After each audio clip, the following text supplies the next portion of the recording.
Howdy folks, and welcome back. Creepy Kentuckian here with you from DEADPIT.com.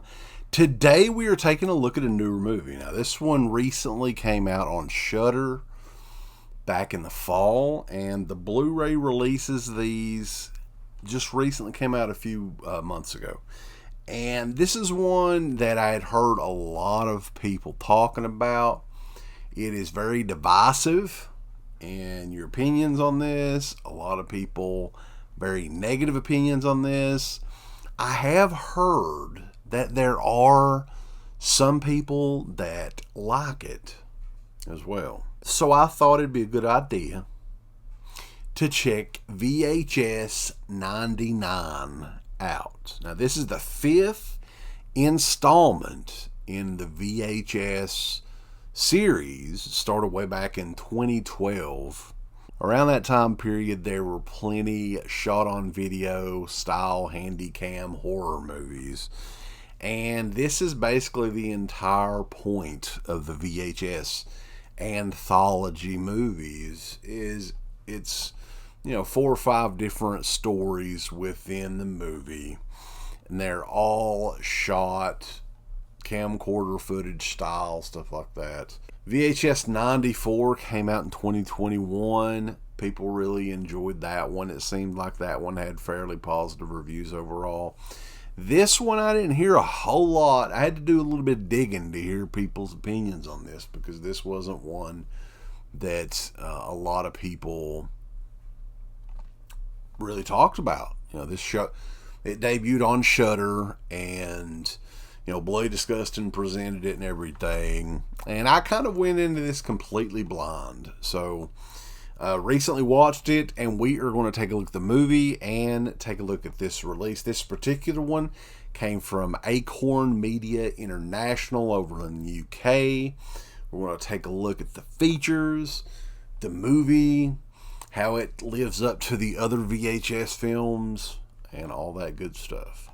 The first story in the anthology is Shredding, directed by Maggie Levin. Tells the story of a punk rock band that investigates the catacombs where a band years earlier met their untimely demise. And in between scenes, there's also some sort of stop motion animation with little green army men as well. I'm not really sure what the point of that thing was. Next one up may be the best episode in the whole movie. It is Suicide Bid from Johannes Roberts, who did the Resident Evil Welcome to Raccoon City, 47 Meters Down, so he has done some mainstream stuff. And this one, it revolves around a sorority and a hazing where a new pledge, Lily, has to spend one night in a coffin buried. Now, I'd have to be one hell of a sorority to be willing to be buried in a coffin 6 feet under in order to be initiated in it. Like, that's nothing that I really want to do. The third episode up is Ozzy's Dungeon. It's a low-budget 90s style game show. It looks very much like a Nickelodeon episode of Double Dare. I think that's kind of what they were going for with this one. And there's a couple of scenes in this too where the characters break bones and they show it up close, which is not really called for, bulls. That's not horror. That's just freaking like horrifying. This episode lasted way too long. There wasn't really a decent ending to it. It kept going and going and going. It was like the Energizer Bunny. This episode was directed by renowned record producer and DJ and filmmaker Flying Lotus. Yeah, this one was not very good. Probably the weakest of all the episodes. Next one up was not too bad. It's called The Gawkers. This one was directed and penned by Tragedy Girls creators Tyler McIntyre and Chris Lee Hill, where this one's kind of along the lines of a Jackass episode almost. The characters are very juvenile and everything, and it revolves around them secretly installing some spyware on their hot, busty, blonde neighbor, trying to get some footage of her unclothed, if you will, And it does not all go as planned. The last episode, To Hell and Back, from directors Vanessa and Joseph Winters. It's two videographers who are hired to document a ritual summoning who end up getting much more than what they've bargained for. And we get much more than what we've bargained for with VHS 99. So anthology movies, man, typically this is something that I really love and that I think is usually pretty fun.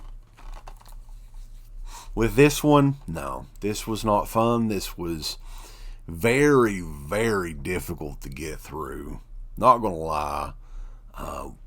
It's almost 2 hours as well, which it did not need to be 2 hours. There was nothing that groundbreaking in this to constitute that time frame. Had it been a 4-story or even a 5-story anthology at 88 minutes, it would have run way smoother. This is clocking in at 1 hour and 48 minutes, which is just way too long. There's really, there are a couple episodes that are better than the others, but there's no really good episodes in this, which is unfortunate. Now, this is a Shudder original, so I didn't go into this expecting a whole lot. And I didn't get a whole lot, honestly, with VHS 99. If you're a fan of these movies, then you'll definitely want to check out the newest episode. Then you'll definitely want to check out the newest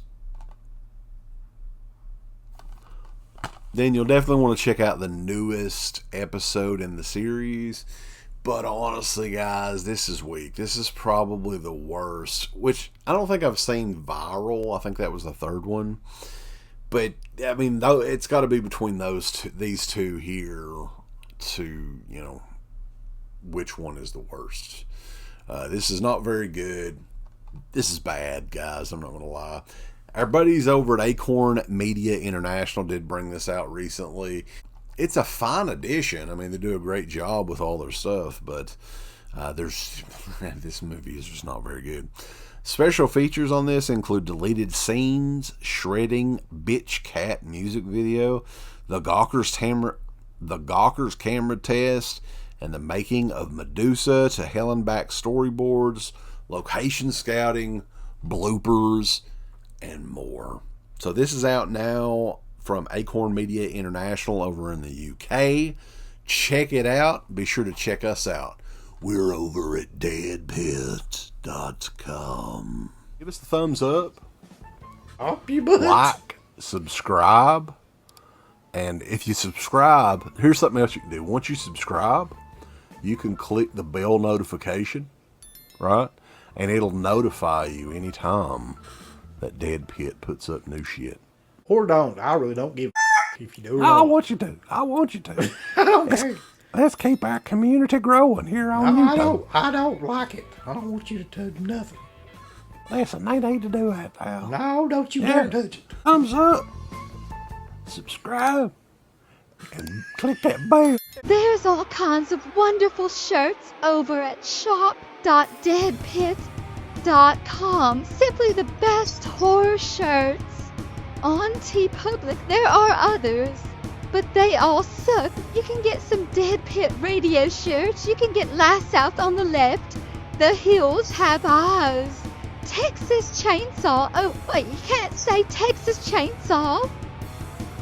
All kinds of shirts, folks. You're gonna love them. Shop.deadpit.com. Thank you to all of our supporters on Patreon. DeadPit on Patreon.com is the only place to check out a complete archive of the old Dead Pit radio shows all the way back from 2005 on, in addition to the midweek shows and fan commentaries, exclusive podcasts, and much more. Dead Pit on Patreon.com if you're interested. Tiers start at only $1.